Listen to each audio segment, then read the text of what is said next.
Finalmente eu fiz a leitura da última caçada de Kraven nessa edição Grimório lindona aqui lançada pela Panini. Só que tem um detalhe, essa edição tem mais de 450 páginas, enquanto que a edição encadernada anterior aqui lançada pela Panini de A Última Caçada de Kraven não tem 150 páginas. Então, por que esse aqui é tão maior? A gente vai saber todos os detalhes neste programa. Eu sou Charles Nascimento, seja bem-vindo, seja bem-vinda a mais um programa aqui do canal BBHQs. Se inscreve aqui no canal e deixa o seu like, porque nós vamos trazer para você aqui todas as informações pertinentes a respeito desse trabalho aqui, né? E muita gente ficou com aquela curiosidade, eu mesmo fiquei com a curiosidade. Eu falei, ué, mas por que esse trabalho é tão grande? A Última Caçada de Kraven, né? É um quadrinho fininho, precisa de uma edição Grimório. A Panini já lançou uma edição dessas Grimório aqui no Brasil, teve resenha aqui no canal, foi Marvel Grimório 1790, é alguma coisa assim. 1612, acho que é isso, esqueci o nome do quadrinho, mas teve resenha aqui no canal, tá? Bom, vamos lá falar então sobre o nosso queridíssimo aqui, Sergei Kravinov, o Kraven, que é um dos primeiros vilões do Aranha ali da galeria dele.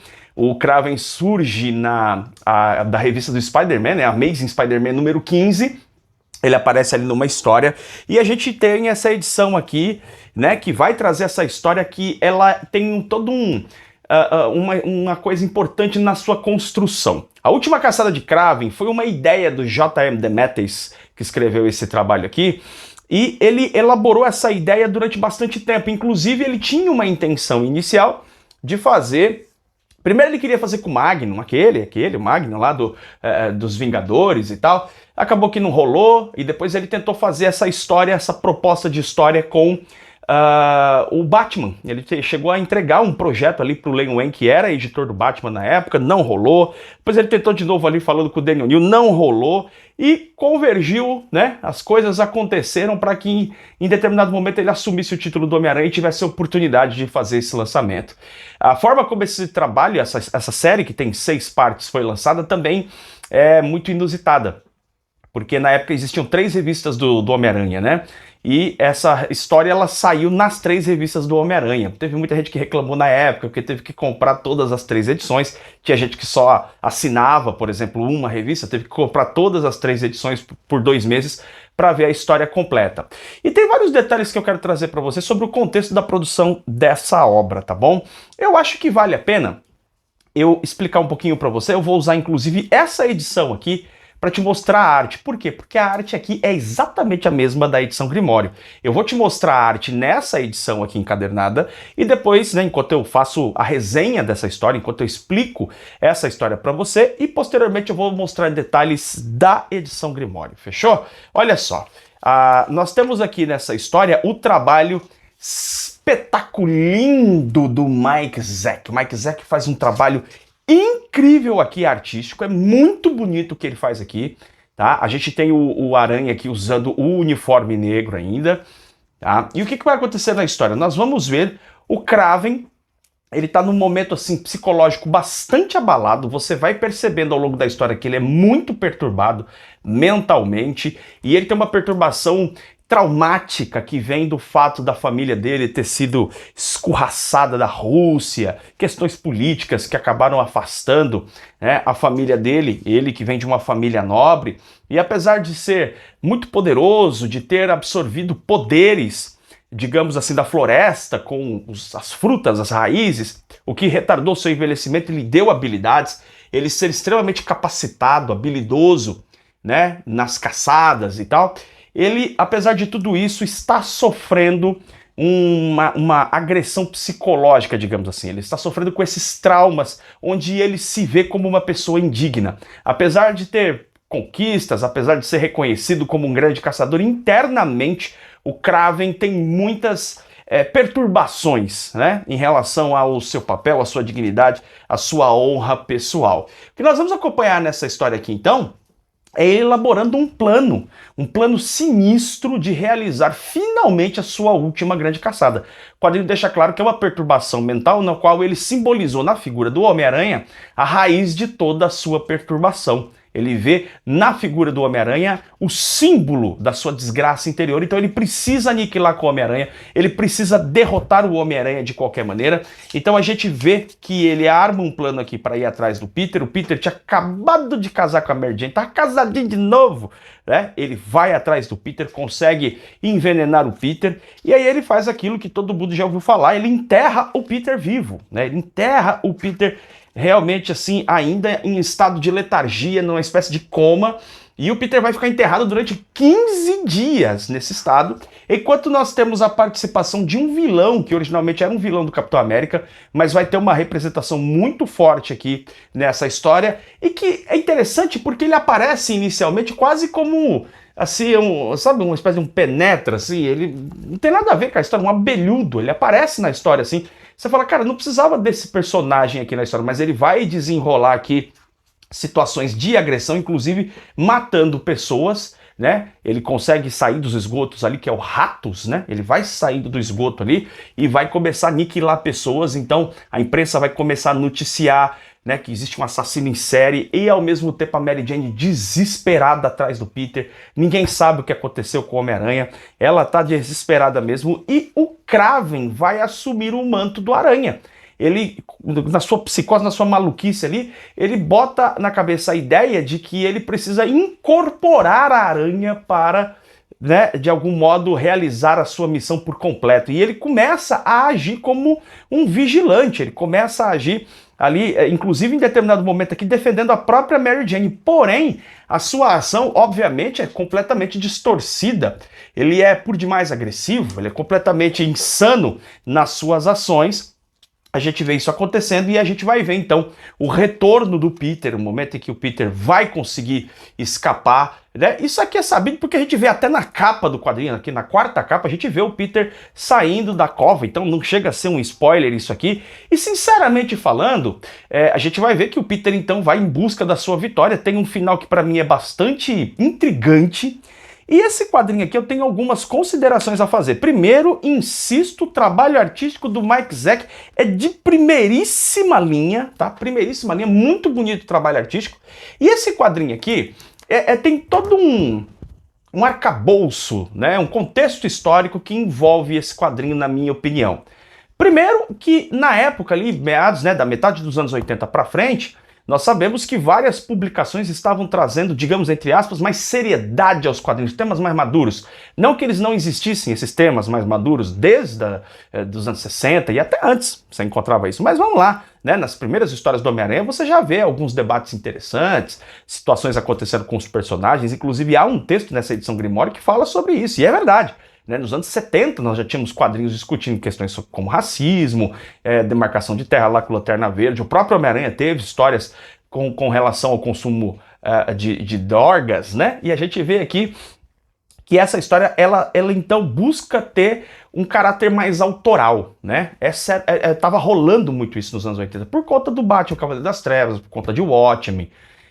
Queira ou não queira, a própria Crise nas Infinitas Terras trouxe um novo momento ali para os quadrinhos, né, um momento mais dark. A gente sabe que no início dos anos 90, inclusive, vai surgir a Image propondo esse herói que é justamente aquilo que na última caçada do Kraven torna-se o Kraven. Vou falar de outra maneira. O Kraven, ele é, de certo modo, uma antecipação, nessa história aqui, do herói estilo Image, daquele herói, daquele vigilante agressivo que sai detonando tudo e tal. Esse vigilante que depois vai ser questionado em obras como, por exemplo, Reino do Amanhã.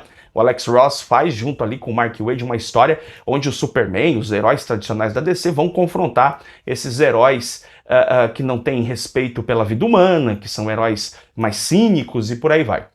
Então a gente já vê esse movimento acontecendo nessa história, e nesse ponto de vista, a última caçada de Kraven consegue capturar esse clima que vinha se construindo, especialmente a partir de Cavaleiro das Trevas e de Watchmen, tem esse ponto.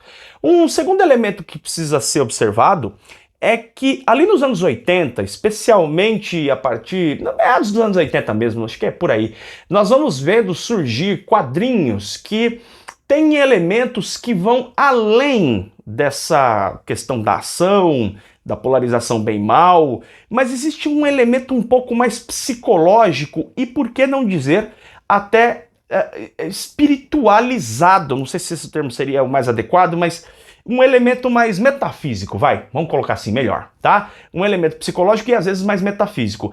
Se a gente observar direitinho, a queda de Murdoch já tem isso, no caso da Marvel, tá? A gente sabe, por exemplo, que o Barry Windsor Smith nessa época estava querendo trazer quadrinhos com temáticas também mais psicológicas, mais metafísicas, como eu disse, mais reflexivas e filosóficas também. Ele tentou isso com dois personagens, tanto com o Hulk e também com a Tempestade nas histórias dos X-Men. Eu tô falando aqui do Barry Windsor Smith, e ele acabou não emplacando essas histórias. Depois ele foi criar histórias autorais que surgiram de ideias que estavam surgindo naquele contexto. Né, duas histórias espetaculares, que é a Dastra, que acabou de ser lançado pela editora Trem Fantasma, e também Monstro, quadrinho que foi lançado aqui no Brasil pela editora Todavia, que era para ser originalmente uma história do Hulk, né? E que quando você lê o quadrinho, né, muita gente fala assim, era para ser um Hulk genérico. Não. Lê o quadrinho lá, Monstro, por exemplo, que você vai ver que não. Ele tem um forte elemento de espiritualidade, de questões metafísicas, espirituais mesmo no quadrinho. Leia para você ver que é uma abordagem completamente diferente. E eu observo isso em vários quadrinhos que estavam rolando na época, né? Eu acho que é talvez nesse período aí que começa a se discutir cada vez mais o Wolverine tentando controlar esse lado hostil através de meditações, questões como essa. O próprio Barry Smith escreveu a história Wolverine Arma X, que mostra muito esse lado psicológico, né, do personagem, que vai aprofundar. Se você lê o Wolverine nos anos 70, você não vê tanto assim esse lado psicológico, vai ser mais desenvolvido nos anos 80. E a gente vê também, tem uma história do Demolidor que é a Elektra Vive. Se você presta atenção nesse quadrinho, ele também tem esse elemento mais psicológico, são elementos mais que não são da ordem material. Eu acho que dá pra categorizar assim. Não é uma coisa de uma materialidade do vilão enfrentando o mocinho enfrentando o vilão e quem machuca mais vence. Não. Tem alguns elementos a mais. Tem elementos religiosos, tem elementos psicológicos, tem elementos não materializados nos personagens. Dito de outra forma, os quadrinhos dos anos 80, não só os grandes clássicos como... Não que a Grande Caçada de Kraven não seja um clássico, mas convenhamos, não tem a mesma estatura de um Cavaleiro das Trevas, né? Mas mesmo outros quadrinhos que não têm o mesmo status de um Cavaleiro das Trevas, eles também estavam buscando trazer outras temáticas. Temáticas mais interessantes, dito de outra forma, trazendo mais camadas para os personagens. Esse é que é o grande lance. Então, quando você lê essa história, eu acabei de dizer aqui que o Ratos aparece como um personagem abelhudo, parece que ele não vai fazer muito parte da trama, e de fato não faz. É curioso porque lá na queda de Murdoch, tem uma segunda parte no quadrinho que aparece o Capitão América, e a história parece que muda, vai dar uma guinada, né? De certo modo, aqui você tem uma guinada também, com a apresentação do Ratos. Você esperando que a luta vai ser entre o Kraven e o Aranha, simplesmente, de repente, o Ratos aparece. E nós temos a Mary Jane sendo atacada por uns valentões aqui, uns abusadores, e aí o Kraven vestido de aranha vem e arrebenta os caras. Então a gente vê um subtexto nessa história o tempo todo falando sobre traumas. O próprio Peter fica muito traumatizado, ele sofre muito com essa questão de tudo que acontece. O final tem um lance muito interessante ali, que vai envolver toda a subjetiva vitória do Kraven. Né? O modo como ele percebe-se vitorioso nessa situação, porque afinal de contas ele derrotou o Peter. Essa que é a verdade. Mas como que ele vai observar isso? Esse quadrinho na época inclusive foi polêmico, porque trata de questões como suicídio e os próprios traumas que são que perpassam todos os personagens aqui. Acho que nós podemos dizer que temos 4 personagens principais nessa história, que é o próprio Peter, o Homem-Aranha, a Mary Jane, o Kraven e o Ratos. E nos 4, de um jeito ou de outro, a gente consegue identificar traumas, medos que estão sendo expostos, feridas abertas do ponto de vista psicológico. Então, eu fazia muito tempo que eu tinha lido esse quadrinho, eu sempre gostei da Última Caçada de Kraven, mas fazia bastante tempo que eu não relia, e nessa edição Grimório aqui, eu fiz questão de reler o material, e galera, não tem como, esse material é absurdamente sensacional, é muito acima da média. Muito acima da média, tanto que ele foi construído como um material que, embora ele está na cronologia do Homem-Aranha, nós vamos ver até com outros trabalhos que foram produzidos a partir do original, né, como eu já vou te mostrar, que funcionam muito bem, porque essa história é uma história que funciona separadamente da cronologia do Homem-Aranha. Se você simplesmente... Você sabe quem é o Homem-Aranha? Você não precisa ter lido nada antes, nada depois para compreender. Ela funciona de fato como uma graphic novel. Ela saiu inicialmente nas revistas mensais do Aranha, mas logo em seguida, em 88, ali pouco tempo depois, ela já foi encadernada e ela já foi encarada como uma graphic novel, uma história com começo, meio e fim, que não necessariamente tem amarras cronológicas. Isso é interessante, essa história funciona muito bem sem amarras cronológicas, o desenho muito bom do Mike Zeck, e com esse roteiro que é diferenciado, tá? Não é um roteiro comum, é um tipo de história que é contada trabalhando com subtextos, como eu disse aqui, né? Textos que estão assim em segunda e terceira camada e que à medida que você vai lendo, você vai percebendo que ele tá falando de algo além de um combate entre um vilão e um herói. Ele tá falando de traumas, de medos, de situações assim de rejeição. A gente percebe que o Kraven, com toda aquela aparência, com toda aquela fisicalidade, aquela habilidade imensa, no final das contas ele é uma pessoa absolutamente aterrorizada pelo seu próprio passado, né? E somente através desse terror ele pode conceber algo ainda mais nefasto, que é o que ele vai fazer com o Peter, que é derrotá-lo, mas não matá-lo, e sim enterrá-lo vivo. Enterrá-lo vivo, porque existe algo aqui que é da própria apropriação da figura do Aranha. É um quadrinho para ser lido com outras chaves interpretativas. Não é um quadrinho para você ler assim, vilão contra herói, embora ele funcione como quadrinho de ação. Ele tem ação, ele tem tudo que a gente conhece desses quadrinhos, mas ele tem mais. Ele entrega mais esse quadrinho. Eu não tenho o que dizer a respeito desse quadrinho, relendo agora com muita calma. Falei, cara, esse material é simplesmente incrível, tá? E aí o que acontece? Nós temos aqui a nossa edição Grimório. Essa edição Grimório vem com uma capa super resistente aqui, muito bonita, né? Esse aspecto de livro aqui é aquele mesmo aspecto de bíblias, de livros mais clássicos, vem com essa faixinha aqui, né?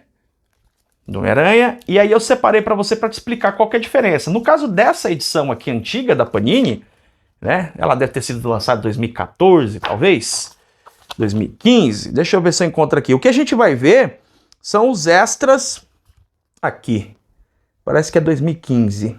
Nós vamos ver os extras aqui, 2015, exatamente. Inexistentes, tá? A gente tem a história, e acabou a história, acabou, não tem essa não. É isso, a última página, acabou a história, já era, tá? A edição Grimório, ela tem muito mais, e aqui vem a curiosidade, né? O que será que tem tanto nesse material aqui, que faz ele ter quase aí 400, quase 500 páginas, na verdade. Tá? Ó, primeiramente a gente tem aqui toda a descrição, o índice, né? Você já viu aí que tem um fitilho bonitão. A gente tem a história, já disse, as cores a mesma coisa, não vou nem te mostrar de novo porque é a mesma coisa, tá? Até as fontes são as mesmas, eu observei bem, não existe uma recolorização. Esse material teve uma recolorização originalmente, mas lá nos anos 80 ainda, tá? Aqui não, ele não está recolorido, a mesma coisa, igualzinho. Aí, terminando a história principal aqui, as 6 edições completas dentro dessa trama, nós vamos ter aqui, né, uma história. Essa história aqui, ó, que é a história de origem do Kraven. É aquela The Amazing Spider-Man, número 15, onde nós temos a primeira aparição do Kraven. Essa história já saiu aqui no Brasil, por exemplo, na coleção clássica Marvel e também na edição definitiva do Homem-Aranha, o primeiro volume. Nós vamos ver aqui o Kraven, ele aparece inicialmente como um convidado, digamos assim, um contratado, melhor dizendo, do Camaleão. O Camaleão quer chamar o Kraven porque ele precisa fazer uma grande caçada, né, caçar o Homem-Aranha. O Camaleão conhece o Kraven, então ele contrata o Kraven, ele pede para o Kraven vir para poder realmente aniquilar o Homem-Aranha, e a história vai correr contando, né, aquele momento ali em que todo mundo fica muito empolgado com a presença do Kraven. Inclusive o Jonah Jameson vai fazer uma entrevista com ele recusa, não quer dar entrevista, marra demais, né? Salto alto demais, enquanto isso o Peter fica de olho, e no primeiro momento o Peter não vê nele uma figura de inimigo, assim. O Peter fala, né, é um caçador, tal. Tem até uma situação que acontece ali no momento em que as pessoas estão descarregando, tem animais que estão presos ali no barco, os animais escapam, o Kraven vai lá e livra os animais e tal. Tem aquelas coisas, né, dos anos 60, gente. Então tem coisas assim, por exemplo, do Kraven tem um golpe especial e tal. Os caras estão testando o personagem ainda, o personagem não tá tão desenvolvido. Mas pra mim, eu gosto da história, sinceramente gosto. E pra mim fica o destaque da espetacular arte do Steve Ditko. A arte do Steve Ditko está particularmente bonita nesse trabalho aqui, que fica muito legal nesse papel aqui de qualidade e tal, né? Beleza. Steve Ditko, para quem não se lembra, é o co-criador do Homem-Aranha, ele e o Stan Lee, tá? Os dois criaram o Homem-Aranha. E sim, foram os dois, tá? Tem muita gente que fala que não, foi só o Steve Ditko. O Steve Ditko, de fato, ele produziu todo o conceito do personagem, a ideia, mas a ideia é do Stan Lee, então ele é co-criador. Os dois criaram juntos. Ok? Nós temos aqui depois, na sequência, uma história do Homem-Aranha com o Capitão América. Essa história saiu em Marvel Team Up, de 1972, o número 128, tá? Número 128 de Marvel Team Up. Para quem não sabe, essa revista Marvel Team Up são histórias de parcerias. São heróis, normalmente o Aranha com mais um, né? O Homem-Aranha com o Tocha Humana, o Homem-Aranha, no caso aqui, com o Capitão América, né? E a gente vai ver nessa história aqui o momento que há o confronto, né, entre o Peter, o Capitão América, tal, contra o Ratos. Ele vai aparecer aqui na história e vai confrontar o Capitão América. Essa história é citada na última Caçada de Kraven, né? O Ratos ali em determinado momento aparece e ele lembra do Capitão América, tal. Só que o que o DeMatteis vai fazer na última Caçada de Kraven é tornar esse personagem muito mais insano. A gente vê que ele é um personagem que sofreu uma mutação. Ele inclusive controla os ratos, mas também controla cachorros aqui nessa história. Então, essa edição Grimório traz pra gente essa história para que você conheça mais do personagem Ratos, né? E fica muito nítido, é legal você ler essa história, porque fica bastante interessante observar como que o DeMatteis deu uma profundidade muito maior de insanidade pro personagem, corroborando com tudo isso que eu disse anteriormente, né?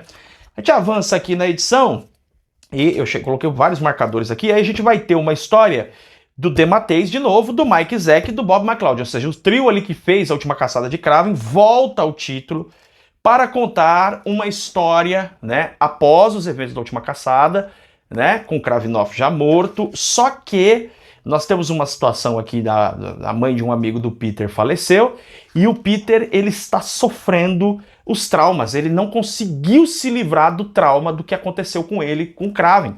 A Mary Jane até fala pra ele, pô, você nunca falou sobre isso, ele não quer falar, ele quer fugir do assunto e tal, mas a gente observa que ele ainda sofre muito.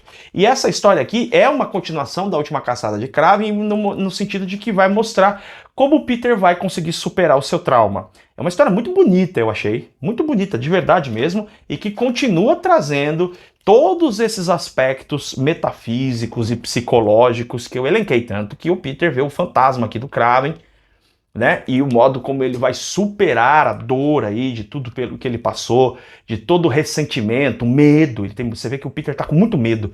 Ele tem muito medo da morte e tal, e como ele vai lidar com isso. É uma história bem bonita, na minha opinião. Eu achei bem bonita mesmo essa história. Eu nunca tinha lido, não. A gente avança aqui para a próxima história, que é uma história feita em 1996.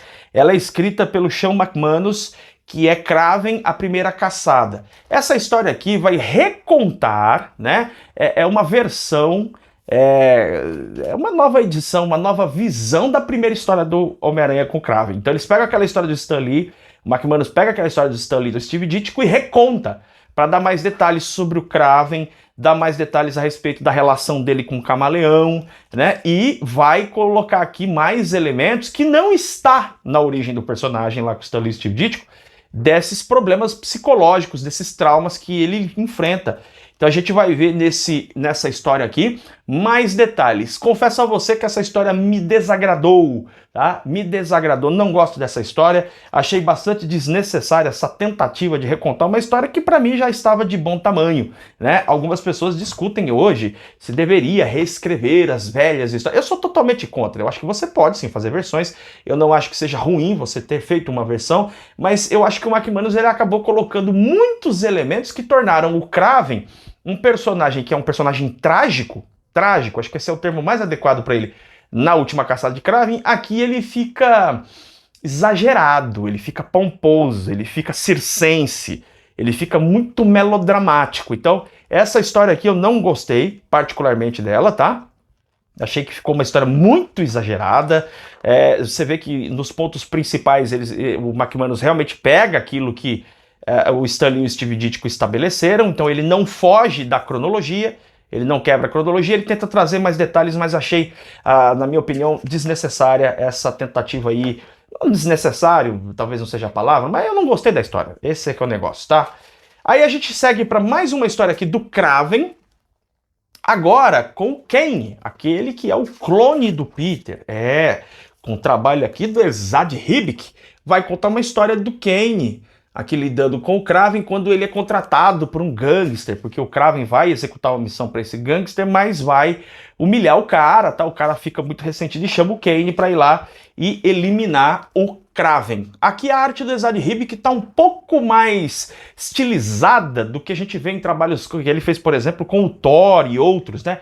Ele está um pouco mais estilizado, normalmente ele tem um traço um pouco mais realista e tal. Mas essa história é bacana, tem uma boa arte, eu gosto da arte do Esad Ribic, mesmo quando está mais estilizadona assim, dá muita dinâmica para a história, gostei, tá? E a história é interessante, a gente vê esse confronto desses dois camaradas, assim, tem momentos legais, não é nada genial, assim, mas é bacana de ver, tá bom? É uma boa história. Seguindo aqui dentro desse Marvel Grimma, você vai vendo que tem várias histórias. Nós temos uma história que foi produzida nos anos 80, em 88, né? Que saiu aqui em What If, né? Em 89, número 17. Comecei ali dos anos 90 e tal, tem uma história aqui, um What If feito pelo John Romita Jr., que é aquelas velhas histórias, o que teria acontecido se, né? E se Kraven tivesse matado o Homem-Aranha? Quer dizer, na história da Última Caçada, ele efetivamente não mata, mas em Terra Viva e aqui a gente vê ele matando o Homem-Aranha. O que teria acontecido se o Kraven matasse o Homem-Aranha? É uma história que tem um pouco de exagero da época, assim, mas é bem divertida. É legal a proposta. Divertida para quem tá lendo, mas ela é bem trágica, na verdade, essa história. A gente vê aqui que a situação vai ficando um pouco complicada. Ela tem alguns exageros. Por exemplo, em determinado momento reúne-se 3 personagens, né? O Tocha Humana, Capitão América e o Demolidor para enfrentar o Kraven, e eles não dão conta de enfrentar o Kraven, o que é um exagero, mas a gente sabe que essas histórias What If, eu acho que quando a gente vai ler essas histórias, naturalmente a gente já solta um pouco mais a nossa descrença e aceita que qualquer coisa pode acontecer nesse universo. Quando é um universo regular, eu pelo menos tenho essa sensação, eu tendo a ser mais exigente, né, com aquilo que está sendo mostrado. Se é um universo paralelo, uma história paralela, eu tendo a ler com um pouco menos de, digamos assim, exigência para que as coisas funcionem numa determinada lógica, tá? É uma história ok, não é brilhante, mas é divertidinho que tem essa história dentro desse encadernado, é um What If com o Kraven. Depois, no final aqui, a gente vai ter essa versão engraçadíssima aqui do Porco-Aranha, e que ele quer escrever um roteiro de uma história aqui, bonita, porque ele tá frustrado porque fizeram uma baita história do Cavaleiro das Trevas, ele quer que se faça uma história no modelo dele, do Cavaleiro das Trevas, uma graphic novel, uma HQ importante, né? E aí a gente vê que os editores aqui vão tentar escrever a história, eles pegam vários elementos da Última Caçada de Kraven e colocam aqui de forma jocosa, claro, brincalhona. É uma história divertidinha, uma história que é engraçadinha, tá?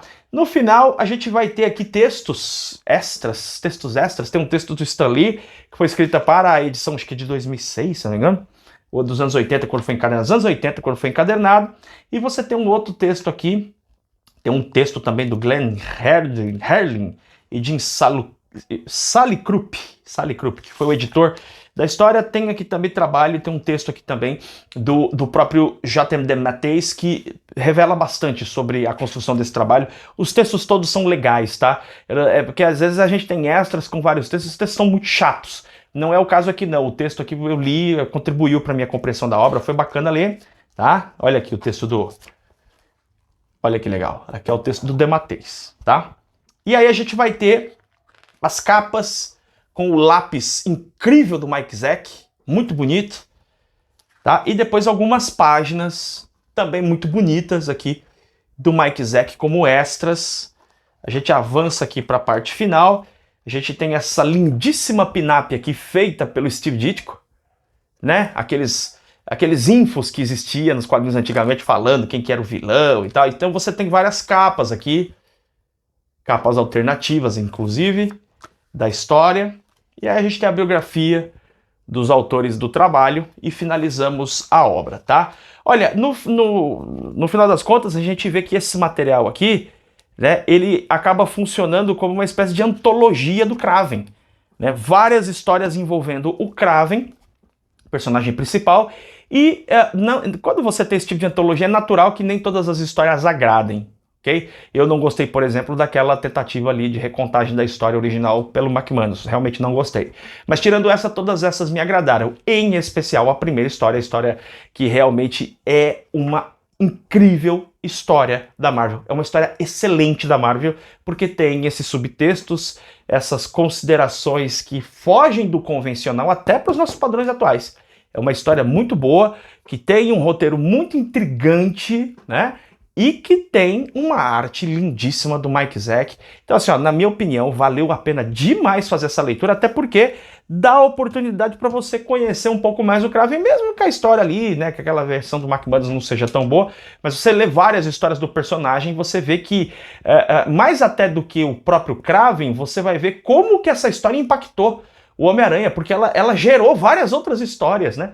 Ela gerou vários outros produtos, ficou uma história muito marcada do personagem. Talvez a última caçada de Kraven seja o maior clássico do Homem-Aranha, né? A história que mais a gente lembra, assim, né? Tem várias outras, claro, mas seja a história enquanto uma história separada, uma história sobre uma graphic novel, né? O Homem-Aranha tem as suas grandes histórias muito mais lembradas nas revistas mensais convencionais, nas suas fases, né? A gente tende a lembrar do Homem-Aranha muito pelas fases. Ah, a fase do John Romita Sr., né, desenhando, a fase do Stan Lee escrevendo, Steve Ditko, a fase do J. Michael Straczynski, a gente tende a lembrar de fases do Homem-Aranha. E essa história aqui realmente acaba se destacando dentre tantas histórias, muitas boas, muitas más, de tantas histórias do Homem-Aranha já mais de 60 anos com histórias sendo produzidas, a última caçada de Kraven torna-se uma HQ obrigatória para quem quer conhecer o personagem nessa profundidade, até porque ela trabalha com um elemento da construção, da psique do próprio personagem, que é bastante interessante, tá? A edição da Panini está muito bonita. Admita você que nos textos finais aqui, nos extras, eu encontrei um erro, uma palavra com um erro de grafia, mas foi uma palavra só, tá? Em toda essa quantidade de páginas aqui. Eu não acho que isso sirva para desqualificar o material. Muito bonito, né? Eles colocaram essa capa preta aqui com o símbolo, fazendo referência lógica ao uniforme negro que o Aranha usava na época. Recomendo.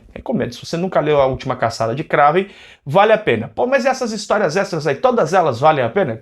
Bom, eu falei de cada uma aqui no programa, mas acho que vale a pena essa edição Grimório. Vale a pena porque você vai ler várias histórias, não é só uma edição cheia de luxo, não, tem várias histórias que acabam acabam compensando a aquisição desse material. Deixar o link aqui da nossa loja Mundos Infinitos, parceira aqui do canal, para que você possa adquirir esse trabalho. E a gente se vê em breve em mais um programa aqui do canal BBHQ. Beijo enorme no seu coração. Tchau!